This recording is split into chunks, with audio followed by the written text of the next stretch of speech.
Assalamualaikum warahmatullahi wabarakatuh. Innal hamdalillah nahmaduhu wa nasta'inuhu wa nastahdihi wa nastaghfiruh wa na'udzu billahi min shururi anfusina wa min sayyiati a'malina. Man yahdihillahu fala mudilla lahu wa man yudlilhu fala hadiya lahu. Asyhadu an la ilaha illallah wahdahu la syarika lah wa asyhadu anna Muhammadan abduhu wa rasuluh. Ya ayyuhalladzina amanu taqullaha wa qulu qawlan sadida yuslih lakum a'malakum wa yaghfir lakum dhunubakum wa man yuti'illaha wa rasulahu faqad faza fawzan 'azima. Alhamdulillahilladzi bi ni'matihi tatimmu as-salihat. Rabbana atina min ladunka rahmatan wa hayyi' lana min amrina rashada.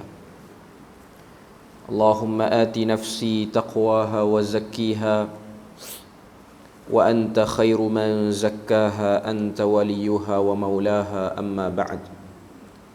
Alhamdulillah, syukur pada Allah Azza wa Jal kerana dengan rahmat dan juga limpah kurnia yang Allah Ta'ala berikan dapat kita bersama pada malam ni menyambung perbahasan daripada manhaj aqidah Imam Asy-Syafi'i rahimahullahu ta'ala. Sambungan kita muka surat 306 di bawah tajuk bersumpah kepada selain Allah. Jadi kita tengok apa yang disebutkan oleh penulis pada muka surat 306. Telah kita ketahui bahawa Allah mengutus Rasulnya Muhammad sebagai penyeru kepada tauhid dan mengingatkan mereka dari perbuatan syirik dan segala bentuknya. Sebagai bukti dari kesungguhan dalam masalah ini, beliau telah menutup segala pintu yang menjurus kepada kesyirikan, walaupun hanya merupakan kata-kata yang maknanya tidak dimaksudkan oleh yang mengucapkannya, seperti bersumpah kepada selain Allah.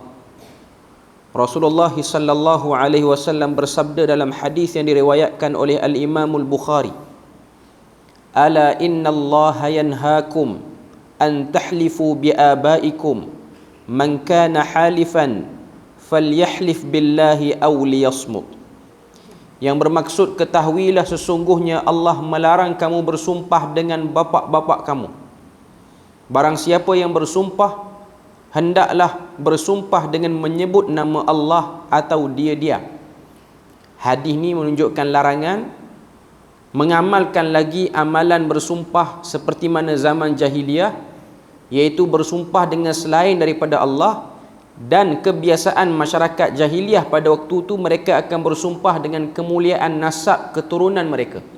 Sebab tu disebut dengan an tahlifu bi abaikum, bersumpah dengan nama bapa-bapa kalian. Maknanya datuk, nenek, tok wan, segala namalah yang melambangkan kemuliaan kabilah ataupun nasab keturunan tu. Larangan ini tidak hanya berlaku untuk sumpah dengan nama orang tua, tetapi juga untuk segala sumpah dengan selain Allah, kerana yang menjadi ukuran adalah keumuman lafaz, bukan kekhususan sebab, sebagaimana yang telah ditetapkan dalam kaedah.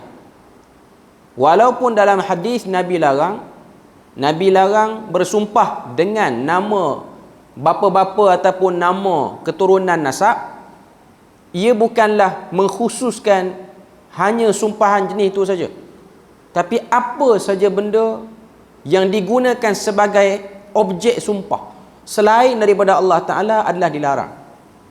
Ianya sama dengan hadis Nabi, iaitu Nabi larang peram, anggur dan juga beberapa bahan yang digunakan untuk dijadikan arak. Segala apa benda yang boleh menyebabkan terhasilnya arak walaupun bukan daripada anggur dan tamar, ini dua bahan yang digunakan, dua tumbuhan yang digunakan sebagai alat untuk buat arak.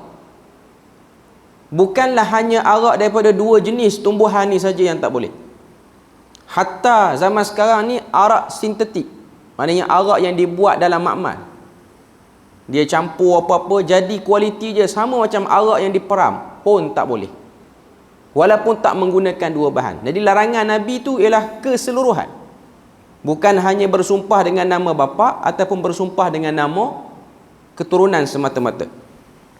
Oleh kerana itu telah datang larangan untuk bersumpah dengan segala sesuatu yang diagungkan selain Allah, seperti pada hadis Abdul Rahman bin Samurah, iaitu berkata Rasulullah sallallahu alaihi wasallam telah bersabda, la tahlifu bit tawaghi wala bi abaikum, jangan kamu bersumpah dengan taghut. Taghut ni maksudnya apa? Taghut ni nama raja-raja ataupun pemimpin-pemimpin yang hebat pada waktu dulu ataupun pada waktu sekarang, pada waktu zaman musyrikin Mekah itulah. Ataupun selain pada tu, taghut juga memberi makna berhala-berhala yang dibesarkan. Tak boleh. Nabi buat larangan ni merujuk kepada kebiasaan, tapi larangan itu bukan hanya khusus pada suasana masyarakat Arab. Larangan itu bermaksud keseluruhan, apa-apa saja. Walaupun dia bersumpah dengan benda yang simple, demi kasut tak ada orang sembah pun, tak ada kemuliaan, tu pun tak boleh. Sebab itu bukan objek sumpah yang betul, langgar syariat. Okay. Jangan kamu bersumpah dengan taghut, iaitu segala sesuatu yang disembah selain Allah dan dia rela untuk disembah. Dan janganlah bersumpah dengan nama bapa-bapakmu. Lebih kurang je lah dengan hadis yang tadi. Ini hadis riwayat Muslim. Muka surat 307, pada hadis lain disebutkan, man halafa bil amanati falaysa minna, barang siapa yang bersumpah dengan amanah, nanti kita akan sebut, maka ia bukan daripada golongan kami.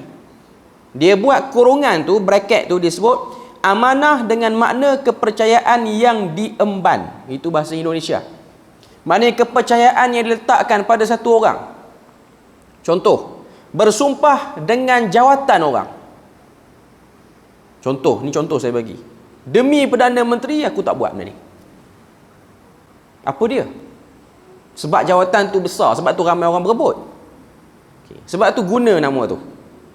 Demi raja negeri ini, ataupun demi jawatan-jawatan ini. Ataupun contoh lain, mungkin yang tu untuk orang-orang yang duduk dalam pentadbiran. Kita ambil contoh yang dekat-dekat kita, dekat-dekat dengan kita. Demi pengurusi masjid, walaupun pengurusi masjid ada dalam ni. Okay. Tak boleh juga guna jawatan, tak boleh. Itu maksud man halafil bil amanah, siapa-siapa yang bersumpah dengan amanah, iaitu dengan jawatan, tak boleh. Sebab kebiasaan satu kaum dia beza. Kebiasaan satu kaum dia beza. Ada kaum kabilah tertentu nak sumpah je, sumpah nama nasab dia, keturunan dia. Ada kaum tertentu, kumpulan tertentu, dia bersumpah dengan nama berhala yang terbesar di kampung dia, ataupun mambang yang paling ditakuti di kampung dia, hantu yang paling ditakuti di kampung dia. Ada juga yang bersumpah dengan nama jawatan yang hebat di kampung dia. Itu semua tak boleh. Nabi elaboratekan benda ni, Nabi clearkan benda ni supaya orang tak cari celah-celah yang nak buat lagi amalan jahiliah tu. Okay. Kemudian sambungan dia sebut, ini hadis ni riwayatkan oleh Imam Ahmad, man halafa bil amanati falaysa minna. Rasulullah SAW menjelaskan tentang buruknya bersumpah dengan selain Allah. Bahkan perbuatan itu akan membawa seseorang itu ke lembah kesyirikan dan kekufuran. Berdasarkan hadis yang diriwayatkan oleh At-Tirmizi, man halafa bi ghairillahi faqad kafara aw asyrak. Sesiapa yang bersumpah dengan selain Allah, bererti ia kafir atau musyrik, walaupun sumpah yang kecil. Maknanya sumpah pada benda-benda biasa. Contoh, dia jual satu barang, dia nak kuatkan supaya orang beli barang dia, dan dia nak suruh orang tahu dia tak ambil banyak untung pada barang dia. Dia pun kata, demi sekian-sekian, aku tak akan guna harga lain melainkan harga ni. Tak boleh. Bersumpah dalam jual beli ni ada perbahasan yang asing. Bersumpah dalam jual beli ni boleh ataupun tidak. Kebanyakan para ulama menyebutkan makruh. walaupun guna nama Allah Ta'ala. Contoh, jual apa-apa barang, kita berkata, demi Allah, inilah harga yang paling special aku bagi kat hang. Tak boleh. Itu contoh orang jual barang-barang biasa. Ataupun dia jual benda-benda yang bersifat makanan, tumbuhan, apa-apa semualah. Sayur ke, buah-buahan ke, terutamanya yang berkulit. Contoh, jual durian. Orang pun tanya, isi dia elok tak? Demi Allah, isi ni elok. Kalau buka, tengok isi elok, tu pun makruh. Tu pun makruh. Jangan ajar. Kalau ada peniaga, jangan ajar diri bersumpah. Tapi masyarakat Melayu tak biasa dengan benda-benda macam ni. Bila mana ada benda yang mendesak, baru benda tu berlaku. Tapi masyarakat Arab, benda ni normal. Benda ni normal. Dah lagu dan nama Tuhan, menipu pula. Saya ingat di waktu belajar dulu, orang-orang Arab ni yang jual sayur tepi-tepi jalan ni pun, bila mana kita pergi beli sayur, beli lobak je pun, bukan beli apa sangat, beli carrot macam tu. Kita pun tanya, ni berapa? Dia kata rubuk dinar ni berapa? Rubuk dinar Jordan saya tak pastilah berapa. Satu dinar Jordan RM6, rubuk dinar lah RM2-3 kot. Okay. Dia nak suruh kita ni percaya bahawasanya dia tu tak tipu orang asing. Dia kata, demi Allah, harga ni aku tak beri melainkan pada orang Malaysia. Style dia. Balik buruk, kena tipu. Sebab tuan-tuan kena tahu, di Jordan ni, dia bukan pakai timbang elektronik lah. Tuan-tuan nak tengok, timbang barang ni dengan kaedah lama je, jenis pakai dacing tu, kat sana ada lagi. Dia menipu dacing tu. Ada tengah-tengah setengah-setengah isu, dia dah bungkus siap-siap. Dia paling je, dia ambil plastik lain. Plastik tu ialah sayur yang dah lama. Ini perangai orang-orang jual tepi-tepi jalan di sana lah. Ini ialah perangai kaum Nabi Shu'aib dulu. Tak pelik sebab perkampungan Nabi Shu'aib ni memang duduk di Jordan pun. Jadi adalah saki-baki sikit perangai macam tu. Dia tak habis lagi perangai nak menipu tu. Okay. Cuma nak katanya, itu ialah sumpah-sumpah yang dilarang. Kalau betul pun tak boleh, apatah lagi menipu dalam sumpah jual beli tu. Termasuklah kalau tuan-tuan pergi buat umrah pun, yang duk jual baju, yang duk jual jubah tepi-tepi Masjidil Haram, Masjid Nabawi ni, kios-kios, kedai-kedai yang dimiliki oleh orang-orang India dan Pakistan. Tuan-tuan kena tahu, kedai-kedai tu tak dimiliki oleh Arab pun. Dimiliki oleh orang India dan Pakistan yang mungkin dia dapat kelonggaran untuk buka kedai situ. Sebab ada beberapa bangunan tu berserta wakaf, jadi dia boleh akses mudah. Sebab tu kalau tuan-tuan pergi beli jubah, dia akan convince kita, yakinkan kita harga dia paling murah. Tuan-tuan kena tahu, jubah-jubah yang dijual di sana tu, dia orang ambil dengan orang Arab. Harga dia memang murah pun. Contoh kalau sehelai 100, dia ambil dengan orang kata apa, dengan kilang, daripada kilang tu dalam 70 rial ataupun 60 rial tak lari. Tapi 100 rial tu make sense lagi lah. Maknanya harga dia okey lah dengan keuntungan dia ambil tu. Okay. Tapi ada setengah-setengah tu dia memang menipu. Satu lagi dia ada perangai malah nak layan. Saya ingat saya pergi baru ni bulan 12, bila mana kita tanya saiz, dia kata M dengan L sama. Mana ada M dengan L sama? Orang rumah saya dia beli jubah, saiz L tak ada, saiz M je ada. Dia kata belilah M pun, M dengan L sama. Kalau M dengan L sama, buat apa beza? Kena pelempang sekali baru reti bahasa sikit.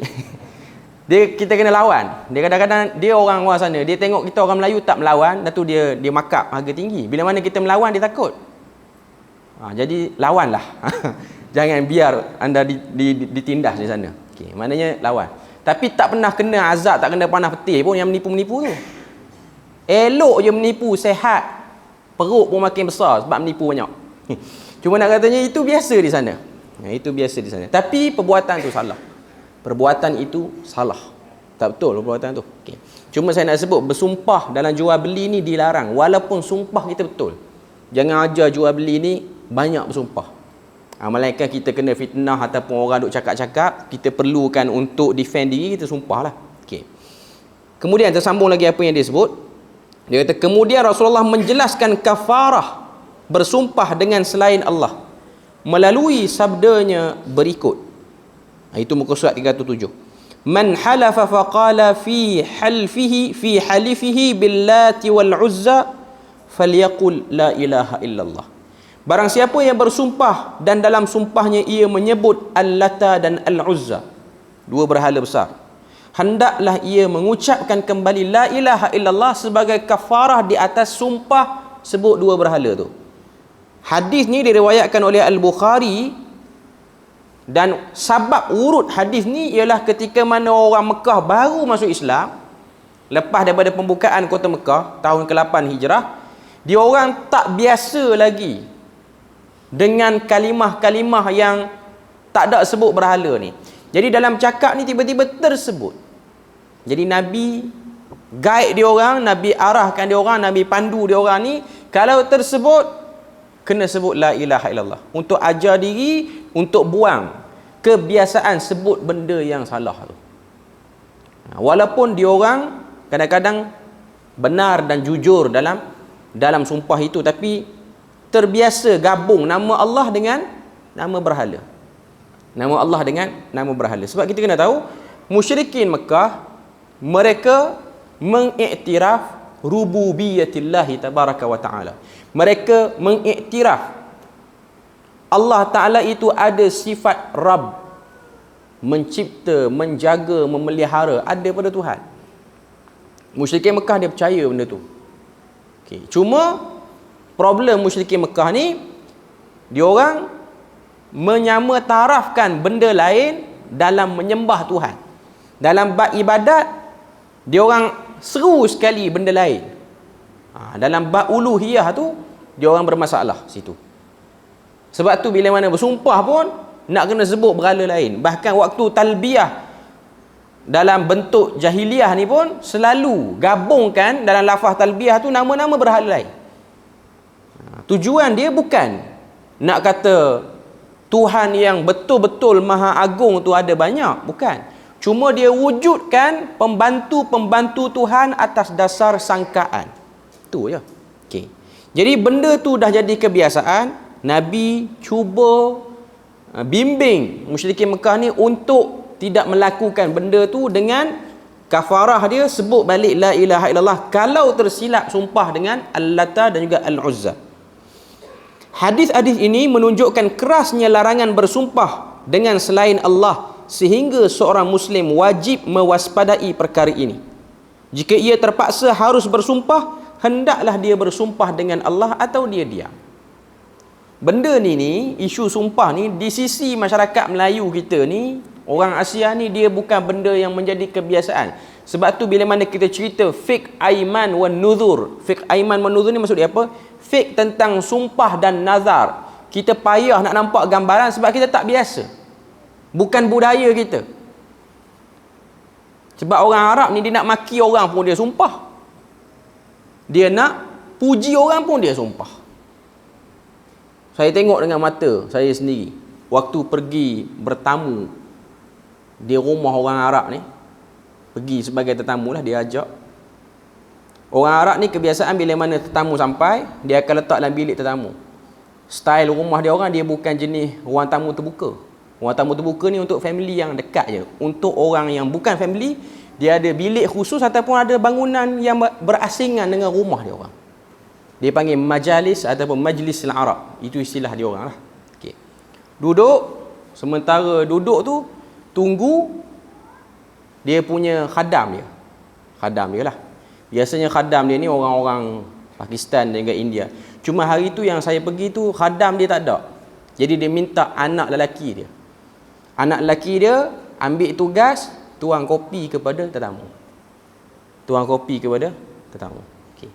Jadi anak dia tu, waktu tuang kopi tu, sebab anak dia ni macam usia belasan, sekolah menengah lebih kurang, dia tak biasa tuang kopi. Sebab bagi masyarakat Arab, benda tu perlu diajar oleh anak-anak lelaki ni, kena belajar benda tu.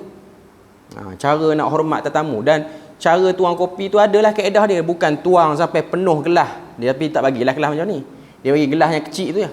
Dia pun tak tuang habis. Sebab kopi untuk welcome orang ni, kopi tarhib tetamu ni, dia pahit dan panas. Jadi dia tak akan bagi banyak. Sebab tetamu akan minum one shot, lepas tu habis. Dan kita sebagai tetamu ni, waktu kita nak bagi balik cawan tu dan nak bagi tahu dekat dia orang, kita tak nak lagi tambah kopi tu, kita kena buat macam ni. Orang duduk negara dia tahu dah buat macam ni. Ada kawan saya, dia orang Asia tapi Vietnam ke apa saya tak ingat. Tapi dia kawan-kawan dalam pusat bahasa dulu. Dia tanya Arab tu, dia kata, kenapa kena buat macam ni? Kita orang ni bukan bisu pun. Boleh cakap. Kita orang boleh beritahu, tak nak dah kopi. Marah Arab tu, kata, itu budaya kami, jangan nak buat pandai sini. Orang ajar buat macam ni lah. Okay. Jadi dia buat macam tu. Okay. Jadi satu hari yang kita orang pergi ni, kita orang dah habis satu sem tu. Jadi dia macam family besar lah kepada pensyarah kita orang ni. Dia welcome dengan anak dia datang. Anak dia, sebab anak dia tu budak lagi, dia buat kerja tak cermat, merkap sikit dia buat kerja tu. Jadi kopi tu panas dan gelas tu pun dia agak panas, bekas daripada orang-orang minum sebelum ni. Jadi terjatuh. Tumpahlah kopi, tak banyak pun tumpah. Okay. Ayah dia yang duduk dekat kursi tu, ayah dia kata, wallahi yusawwidu wajh. Demi Allah, hitam wajah kamu. Bagi kau, anak dia, zuriat dia, bukan orang lain pun. Saya kata dahsyat Arab ni. Dia sumpah, dia maki anak dia, semoga hitam, buruk muka kamu. Buruk muka dia bagi dekat anak dia. Dan benda tu normal. Tu yang saya tengok tu Arab Khalij, Arab negara Teluk. Tengok Arab Jordan bergaduh. Bergaduh adik-beradik. Adik-beradik. Maknanya adik dengan abang dia bergaduh. Waktu adik dia ni tak puas hati dengan abang dia, adik dia kata, demi Allah, celaka ayah kamu. Dia kata kat abang dia. Ayah abang dia tu, ayah dia juga. Jahannam Arab ni. Muamalat dia kita tak faham macam mana. Tapi itulah. Cuma saya kata, demi Allah tu duk sebut selalu. Wallahi itu di mana-mana saja boleh jumpa. Tuan-tuan akan tengok yang tak pernah semayang, yang duk pegang botol arak kat tangan pun, wallahi juga tepi jalan. Jadi ini dia panggil orang kata apa, sumpah-sumpah lalai yang tak diambil kira. Sebab dia dah jadi budaya. Okay. Sumpah-sumpah yang serius ni ialah sumpah-sumpah yang bersifat orang dapat jawatan, ataupun sumpah-sumpah yang berkaitan dengan akad rumah ke apa semua, benda-benda yang berkaitan perjanjian besar lah. Okay. Kalau sumpah yang jenis macam tu, sumpah dengan sebab barang ni, dia tak jalan, tak terkena kafarah yang detail ni. Okay. Kita tengok lagi apa dia sebut pada muka surat 307 tu. Sebahagian ulama mazhab mutaakhirin membolehkan bersumpah dengan selain Allah. Mereka mempunyai sedikit kesalahfahaman dalam hal ini, yang sebahagian kami sebutkan di sini, yang disertai dengan bantahan-bantahannya. Sebahagian ulama mazhab fiqh yang mutaakhir. Kalau mazhab Syafi'i ni, pandangan-pandangan daripada Imam Ar-Rafi'i, Imam Ar-Ramli, Ibnu Hajar Al-Haytami, dan bawah dan atas sampai ke sekarang ni lah. Makin bawah lagi ni, makin dekat dengan zaman kita ni, ini semua dipanggil sebagai mutaakhirin.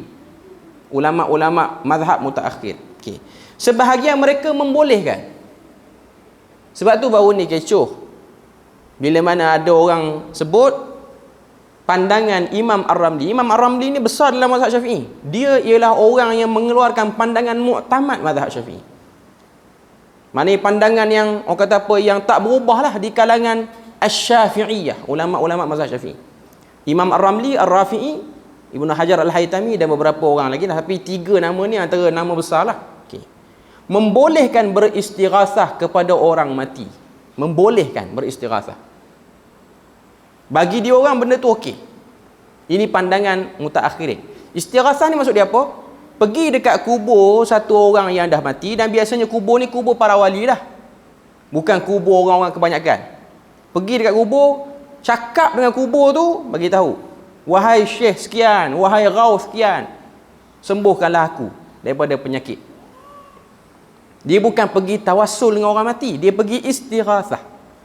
Tawassul ni dia pergi berdoa menggunakan perantaraan si mati tu. Contoh, ya Allah, dengan berkat si mati ni sembuhkan doa aku. Sebut ya Allah lagi. Sebut ya Allah lagi. Okay. Yang ni bukan ya Allah, wahai tuan kubur, bagi aku. Okay. Sebahagian pandangan mutaakhirin membolehkan buat benda tu. Dan kita sebagai orang belajar agama ni tak pelik dengan pandangan seperti ni, sebab setiap ulama adalah kegelinciran-kegelinciran dia. Tu tak pelik. Tapi kita taklah sampai nak beritahu dia tu terlalu tak reti sampai keluar pandangan macam ni. Sebab setiap pandangan kita kena tahu. Tambah tokoh-tokoh ni, diorang ialah orang besar di zaman diorang. Dan kita kena tahu ulama-ulama ni biasanya dia akan didampingi dan dikelilingi oleh pemerintah. Sama ada pemerintah yang baik atau pemerintah yang jahat. Kalau dia dikelilingi oleh pemerintah yang baik, pemerintah yang menjadikan dia betul-betul pemberi pandangan, dan waktu dapat pandangan tu dia tak modify dah pandangan tu, maka tak ada lah fatwa-fatwa yang kita akan tengok macam pelik. Tapi kalau dapat pemerintah yang problem, pemerintah yang suka pada benda-benda pelik dan kejam dalam pemerintahannya, maknanya kalau dia tak dapat apa yang dia nak, dia akan buat macam-macam dan mudarat dia besar. Kadang-kadang sebahagian para ulama mengambil pendirian ikut juga apa yang diorang nak, walaupun ikut tu tetap salah hakikatnya. Tapi kalau lawan, hilanglah ulama ni, jahillah umat kawasan tu, susah pula nak cari pengganti macam dia. Sebab yang duk ada di sekeliling ataupun yang duk ada pada zaman itu, kalaulah diganti oleh orang lain, lagi teruk pandangan yang akan naik. Jadi ada sebahagian para ulama melihat kepada implikasi dia keluar pandangan tu. Itu saya cakap tu atas sangka baik saya kepada Imam Ar-Ramli dan tokoh-tokoh ni lah. Dia orang tak akan keluar pandangan melainkan ada tekanan di belakang. Sebab di mana-mana zaman pun macam tu lah. Sebab tu kalau tuan-tuan tengok fatwa negeri tertentu macam pelik sikit, kita kena faham lah, kadang-kadang mufti dia orang ditekan, bukan nak pun. Tapi perbuatan tu saya tak kata betul, ikut tu tetap salah. Sebab hakikatnya ada para ulama yang mengambil pendirian lawan. Macam Imam Ahmad, di atas dasar supaya menjaga ketulinan agama tu lawan. Sebab kalau tak lawan, dia akan memberikan keburukan yang lebih banyak lagi. Yang tu urusan dia dengan Tuhan lah. Dia ada jawapan dia sendiri. Kenapa dia nak pilih untuk ikut tekanan itu? Kenapa dia tak menjadi orang yang melawan arus? Tu dia jawab sendiri. Tapi dia kena tahu implikasi dia. Jadi mutaakhirin mazhab ni, mazhab Syafi'i lah khususnya, membenarkan bersumpah selain daripada Allah. Cuma dalam buku ni dia tak sebut siapa yang kata tu. Siapa yang sebut? Dia kata bantahan para ulama yang tak setuju dengan pandangan tu. Muka surat 308. Dalam Al-Quranul Karim, Allah Ta'ala bersumpah dengan sebahagian makhluknya seperti wadduha, wal-layli idha yaghsha, was-sama'i wat-tariq. Ini semua benda, alat-alat objek sumpah yang Tuhan guna. Demi waktu duha, demi malam yang menutup waktu siang, dan demi langit, was-sama'i wat-tariq. Was-sama'i wat-tariq ni dia ada banyak terjemahan. Saya nak sebut sikit luar daripada bab sumpah ni. Allah Ta'ala sebut dalam surah At-Tariq. At-Tariq ni ada yang terjemahkan laluan orbit bintang tu, orbit planet tu, Tariq. Daripada perkataan turuk, ada yang kata macam tu. Tapi ada pandangan yang agak menarik, saya tak ingat tafsir mana saya baca. Dia kata demi langit dan bintang yang mengetuk. At-Tariq tu dia sebut mengetuk. Sebab yatrukul bab, ketuk pintu, Arab akan sebut taraqal bab. Taraqal bab. Ada satu orang angkasawan, ada kajian ni dibuat oleh Syekh Majid Zindani, satu orang tokoh besar di Yaman. Sekarang ni duduk di Turki kalau saya tak silap. Sebelum ni duduk di Saudi, sekarang duduk di Turki. Sebab dia memang menjadi buruan di Yaman dengan sebab beberapa pandangan yang agak kontroversi dan polemik pada waktu tu. Dan antara besarnya permusuhan golongan yang tak suka pada dia ialah menghancurkan universiti dia. Universiti Al-Iman di Yaman, Sana'a tu totally tak ada lah, hancur lah. Tak ada apa. Tak ada data pun tak ada. Sebab tu orang Malaysia yang belajar di Universiti Al-Iman, yang CJ dia dah problem. Saya ada satu orang kenalan, dia CJ yang dia belajar di Universiti Al-Iman tu rosak dengan sebab banjir di Terengganu. Dia nak pergi minta dekat kalau macam Malaysia ni bahagian pendaftaran universiti lah. Kawan-kawan dia kata nak pergi minta dekat mana? Universiti tu dah hancur lah. Qabul tasjil tu dah hancur lah. Dia panggil qabul tasjil lah, bahagian pendaftaran, directory pendaftaran. Universiti dah hancur. Data-data pelajar yang pernah belajar situ dah hilang ke mana dah pun. Kawasan tu pun kawasan red area, tak boleh masuk. Cuma saya nak sebut Majid Zindani ni antara dia punya orang yang mengasaskan dia punya universiti itulah. Dan dia punya naib rais ni, timbalan rektor lah kita kira, saya rasa masih ada di Malaysia sebab last beberapa tahun yang lepas dia memang ada di sini. Dia kira dapat suaka politik di sinilah. Cuma nak katanya universiti tu agak terkemuka lah. Dan dia punya tempoh pembelajaran dia pun agak panjang pada universiti lain. Untuk degree saja 7 tahun. Degree 7 tahun lama. Malaysia sekarang paling lama pun 4 tahun. Semua kos, semua bidang. Okay. Cuma nak sebut Syekh Majid Zindani ni, dia pernah buat kajian. Dia tanya satu orang angkasawan waktu naik ke ISS. ISS tu ialah International Space Station, tempat angkasawan Malaysia naik dulu. Datuk Syekh Muzaffar ni naik dulu. Okay, naik sampai situ lah. Dia bukan naik ke bulan, dia naik sampai situ. Okay. Waktu dia naik ke sana, bila mana dulu dalam ISS tu tempat yang zero gravity lah. Mana kita terapung lah dalam tu. Okay. Dengan sebab gravity tak ada. Okay. Bila mana sampai satu waktu, dia akan perasan macam ada orang ketuk pintu ISS tu. Daripada luar pintu tu macam ada ketuk. Sedangkan bukan ada sampai apa-apa pun, makanan ke apa daripada bawah. Bukan. Bila mana dia buat kajian, bila mana dibuat kajian dan tengok, rupanya ada satu planet yang lalu pada orbit dia dan bunyi planet tu macam orang ketuk pintu. Turun, kebetulan pada waktu tu ada satu orang angkasawan yang Muslim, dia teringat ayat Quran Allah Ta'ala sebut was-sama'i wat-tariq. Demi langit dan demi benda yang mengetuk, bunyi dia tu. Bunyi macam orang ketuk. Okay. Sebab tu ayat ni ialah satu ayat yang i'jaz ilmi, i'jaz dari segi sainsnya. Okay. Cuma Allah Ta'ala telah bersumpah dengan benda ni. Okay. Sekarang dia nak sebut bantahan untuk ucapan ini bahawa sumpah ini khusus hanya untuk Allah. Ia boleh bersumpah dengan apa sahaja yang ia kehendaki daripada makhluknya, sedangkan hamba tak boleh bersumpah dengan selain daripada Allah. Itu clear. Itu bantahan pertama. Bantahan yang kedua, sebahagian golongan Rafidah, iaitu Syiah, berkata jika bersumpah dengan selain Allah itu buruk bagi manusia, maka mensucikan Allah dari bersumpah dengan hal-hal tersebut adalah wajib. Al-Quran dan Sunnah menunjukkan adanya sumpah dengan selain Allah, dan itu tidaklah buruk bagi Allah. Oleh kerana itu juga tidak buruk bagi manusia. Ini Rafidah yang kata. Rafidah yang kata boleh bersumpah selain daripada Allah Ta'ala, dengan syarat benda yang kita sumpah tu Tuhan pernah guna dalam Quran. Tuan-tuan tengok, pelik tak pelik? Pelik sebab Syiah dia tolak Quran, tapi nak sumpah selain daripada Allah, ambil balik yang ada dalam Quran tu. Quran yang ada sekarang ni Quran yang tertolak di sisi dia orang.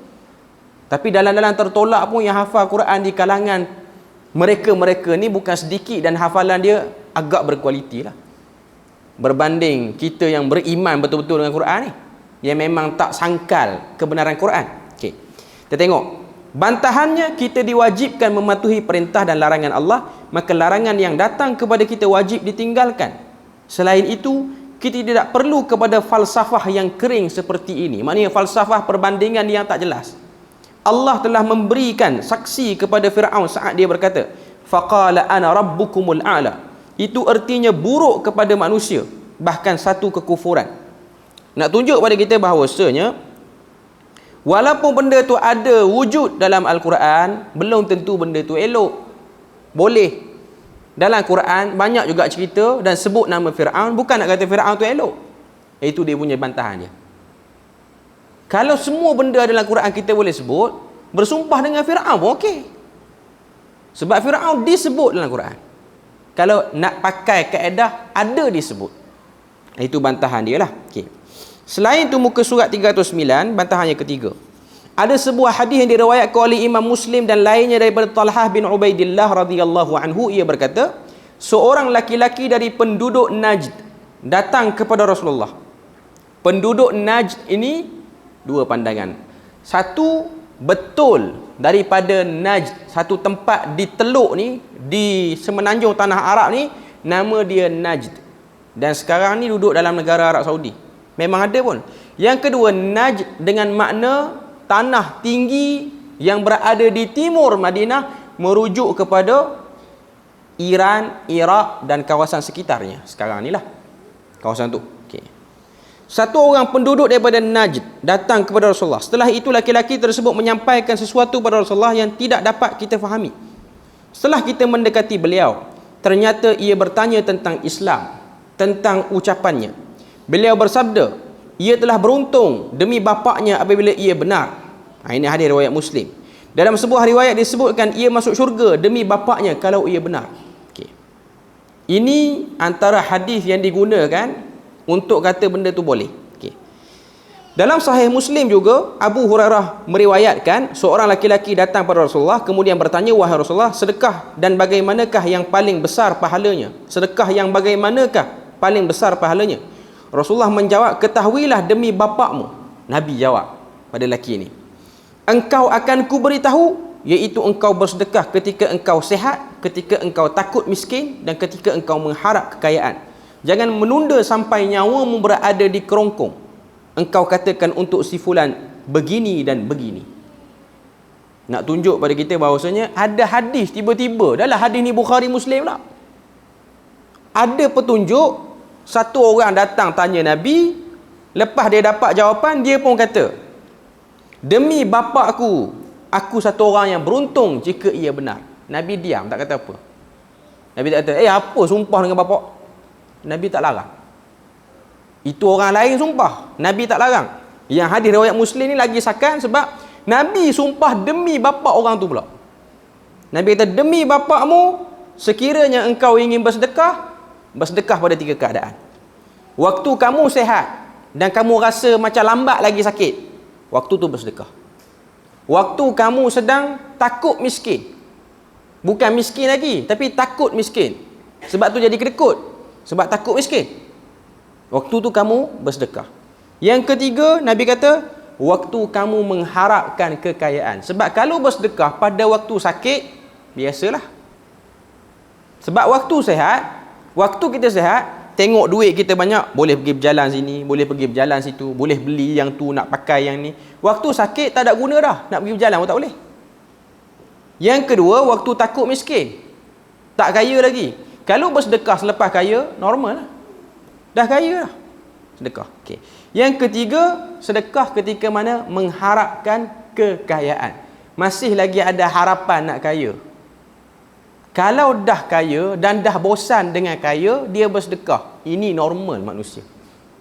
Dah bosan, tak ada apa dah, usia pun dah banyak dah, tapi duit tak habis-habis lagi dalam bank. Sebab tu kalau orang minta mudah je bagi, sebab tak tahu nak buat apa. Nak pakai baju smart pun, baju smart dia tak smart dah. Okay. Pakai pun jadi huduh dengan baju yang smart, jadi huduh balik, sebab dia tak smart apa. Okay. Jadi pada waktu tu tak ada apa, bagi kat orang. Okay. Jadi Nabi kata, kalau kamu boleh sedekah pada waktu itu terbaik demi bapakmu. Nabi kata macam tu. Yang ni Nabi sumpah dengan bapak dia pula. Okay. Para ulama memberi bantahan macam mana nak berinteraksi dengan hadis ni yang lebih mendekati kebenaran, bahawa ucapan itu disampaikan oleh Rasulullah sebelum hadis larangan datang. Maknanya waktu tu belum ada larangan bersumpah selain pada Allah Ta'ala. Sebab tu Nabi okey waktu lelaki daripada Najd datang, dia kata, demi bapa aku kalau ia benar, aku orang yang beruntung. Sebab tu Nabi diam, sebab tidak ada arahan larang lagi. Itu bantahan pertama. Sama jugalah hadis riwayat Muslim pun, Nabi sebut demi bapa kamu, kalau kamu bersedekah pada waktu itu, waktu yang 3 tu, maka itu sedekah yang terbaik. Waktu tu pun belum turun lagi larangan. Okay. Itu yang dijawab sini. Jadi hadis di atas dimansuhkan hukumnya, terhapus hukumnya oleh hadis yang melarang sumpah selain daripada Allah Ta'ala. Ini yang disebut oleh Al-Baihaqi, At-Tahawi dan juga Al-Mawardi. Maka jelaslah di sini bersumpah dengan selain Allah hukumnya tidak boleh, dan dalil yang dijadikan pegangan oleh mereka yang membolehkan adalah tidak layak untuk dijadikan sebagai dalil berdasarkan bantahan-bantahan di atas. Okey. Muka surat 310, pandangan terakhir dan pandangan yang dipegang oleh Imam Syafi'i, bukan pandangan Asy-Syafi'iyah. Ni kena ada beza. Ada orang bila mana kita sebut Syafi'i, dia duk ingat Syafi'iyah, dia duk ingat itu Imam Syafi'i. Syafi'iyah ialah ulama-ulama yang datang selepas pada Imam Syafi'i yang mengikut metod fiqh Imam Syafi'i. Kelompok ni dipanggil sebagai Syafi'iyah. Adapun Asy-Syafi'i merujuk kepada diri Imam Syafi'i itu. Okey. Imam Syafi'i berkata, muka surat 310, barang siapa yang bersumpah dengan asma Allah kemudian melanggarnya, maka ia harus membayar kafarah. Barang siapa yang bersumpah dengan selain Allah seperti seorang berkata demi Kaabah, demi bapakku dan sejenisnya, lalu melanggarnya, maka tidak ada kafarah baginya, tapi berdosa. Siapa bersumpah dengan nama Allah tak penuhi sumpah tu, dia ada kafarah.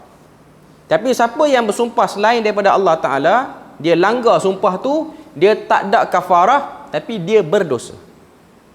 Sebab dia bersumpah selain daripada Allah Azza wa Jalla. Demikian pula jika dia bersumpah dengan berkata demi umurku, maka tidak ada kafarah baginya. Setiap sumpah dengan selain Allah adalah dilarang, kerana Rasulullah bersabda, sesungguhnya Allah telah melarang kamu bersumpah dengan bapa-bapa kamu. Barang siapa yang bersumpah, hendaklah bersumpah dengan Allah atau dia. Clear yang tu. Kemudian dengan sanadnya Imam Syafi'i menyebutkan sebab Rasulullah mengucapkan hadis ini, iaitu kerana beliau mendengar Umar bersumpah dengan bapaknya. Rasulullah bersabda, ketahuilah sesungguhnya Allah melarang kalian bersumpah dengan bapa-bapa kalian. Umar berkata, wallahi aku tidak pernah bersumpah seperti itu lagi. Sebab apa keluar larangan tu? Sebab Umar masih lagi bersumpah dengan nama keluarga dia, family dia. Okay. Imam Asy-Syafi'i berkata, maka setiap orang yang bersumpah dengan nama Allah, dengan selain nama Allah, aku membencinya dan aku khawatir sumpahnya itu merupakan satu maksiat. Dia tak berani kata itu maksiat, tapi bimbang ianya sebuah maksiat. Aku benci bersumpah dengan Allah setiap waktu, kecuali dalam ketaatan kepada Allah, seperti bai'ah untuk jihad dan sejenisnya. Sebab tu Imam Syafi'i dia larang kita bersumpah je kerja, macam kebiasaan orang pada zaman dia, dan juga kebiasaan orang Arab sekarang. Apa-apa saja dia sumpah dengan nama Allah, walaupun hakikatnya menipu. Sebab tu kita sebut dalam jual beli ni tak boleh sumpah lah. Okay. Pendapat Imam Syafi'i tentang sumpah dapat diringkaskan sebagai berikut. Ada 5. Dilarang bersumpah selain Allah secara mutlak. Yang kedua, orang yang bersumpah dengan Allah atau dengan asma Allah lalu melanggarnya wajib membayar kafarah. Muka surat 311. Yang ketiga, bersumpah kepada selain Allah adalah makruh dengan erti haram, makruh tahrimi. Yang keempat, barang siapa bersumpah dengan selain Allah lalu melanggarnya, maka tidak ada kafarah baginya, kerana sumpah itu tidak tergolong dalam sumpah yang benar, tapi perbuatannya berdosa. Yang kata benda tu berdosa, dia tak masukkan sekali dalam ni. Okay. Yang kelima, boleh bersumpah dengan nama Allah dan disunnahkan apabila bersumpah, sumpah itu berbentuk ketaatan, seperti aku akan keluar berjihad demi Allah dan sejenisnya. Sama saja apakah kemakruhan bersumpah dengan selain Allah yang dikemukakan oleh Imam Syafi'i dipahami sebagai makruh tanzihi ataupun makruh tahrimi. Yang jelas Imam Syafi'i memakruhkan dengan menyebutkan kisah Umar dalam masalah ini yang secara tegas berisi larangan kepadanya. Dalam mazhab Syafi'i, bila mana sebut makruh, dia tak bahas makruh dengan dua cabang tu, iaitu tahrimi ataupun tanzihi. Yang ni ada dalam mazhab Hanifah, Abu Hanifah, mazhab Hanafi. Okay. Maknanya makruh tu ada dua. Satu makruh yang dekat pada larangan, satu lagi makruh dari segi tinggalkan, jauhkan. Kita beri lalu azan dulu.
Okey, kita tengok pandangan yang disebutkan oleh Al-Imam Asy-Syafi'i tadi clear, maknanya bersumpah selain pada Allah Ta'ala ialah benda yang memang tak boleh lah.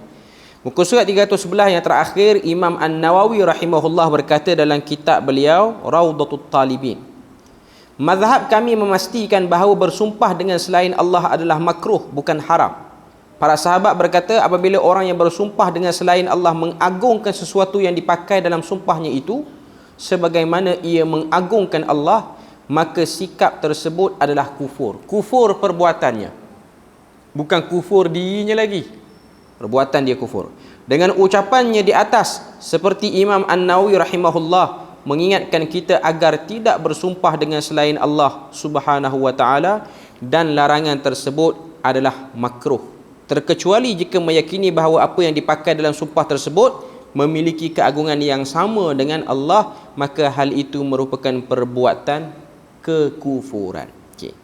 Untuk isu sumpah selain pada Allah Ta'ala ni kita dah selesai. Nanti kita akan masuk pada akan datang lah, kelas akan datang. Tatayur ini ialah percaya kepada sial sesuatu benda ataupun sesuatu keadaan. Okay. Yang ni mungkin ada kaitan dengan budaya kita. Untuk isu bersumpah ni dia tak berkait sebab dia bukan budaya kita. Jadi kita baca ni sekadar ambil pengetahuan. Dia sama macam hukum dalam munakahat dalam bab zihar. Zihar ni antara benda-benda yang dikhawatiri boleh menceraikan isteri ialah salah satunya zihar. Zihar ni ialah budaya masyarakat Arab, bukan budaya orang Melayu. Orang Arab bila mana dia dah bosan dengan isteri dia tanpa sebab yang munasabah, tapi dia tak nak tolak isteri dia secara jelas, maka dia akan melakukan zihar. Contoh, bila mana berlaku pada satu orang sahabat perempuan, dia diziharkan oleh suami dia. Contoh perkataan suami dia ialah dia kata, anti ka zahri ummi. Mai pada perkataan itulah keluarnya hukum zihar ni. Maksud dia apa? Belakang kamu seperti belakang ibuku, ibu kandung. Maknanya dia telah memahramkan isterinya, mensamatarafkan isterinya dengan mahram. Dia tak nak isteri dia. Dalam masyarakat kita dia tak berlaku benda ni. Cuma hukum berkaitan zihar ini diletakkan pada permasalahan rumah tangga yang berlaku mungkin, yang ada similarities, persamaan. Okay. Cuma sebab tu kalau kita belajar kita tak boleh nak faham, sebab dia bukan budaya. Tambah pula masyarakat kita ni kalau dia nak menyamakan isteri dia dengan ibu kandung dia, bukan atas sebab tak suka. Contoh saya bagi pada tuan-tuan dan puan-puan. Dia puji isteri dia dengan dia kata muka awak sama macam muka mak saya. Adakah dia zihar? Dia tak zihar, dia puji. Dia bukan dalam hati aku benci lah dia ni sebenarnya. Bukan. Arab kalau dia sebut macam tu, dia tak suka. Orang kita dia sebut sebab memang dia nak jack bini dia. Contoh awak masak memang sebiji macam mak saya masak. Dari segi zihar, macam zihar tu. Tapi dia tak jadi sebab apa? Budaya kita tidak menyebabkan benda tu dipandang negatif. Dan waktu isteri dengar pun, isteri tak rasa suami dia sedang benci dia. Beza dengan masyarakat Arab, bila mana dia kena macam tu, dia tahu dia dalam keadaan negatif. Sebab tu hukum hakam ni kadang-kadang implementasi dia diambil kira atas dasar budaya juga. Kesan dia, suasana berlakunya hukum itu. Jadi sebab tu kalau kita baca yang ni, kita akan tak nampak sangat sebab bukan budaya orang Melayu ni bersumpah selalu. Bersumpah ni bila mana menang pilihan raya saja dapat jawatan. Okey. Itu biasa orang duk buat. Okey. Jadi kita berpada situ je. Moga Allah Taala beri rahmat dan berkat. Kita akan sambung tatayur bab kesialan satu-satu benda. Subhanakallahumma wa bihamdik asyhadu an la ilaha illa anta wa astaghfiruka wa atubu ilaik. Wassalamualaikum warahmatullahi wabarakatuh.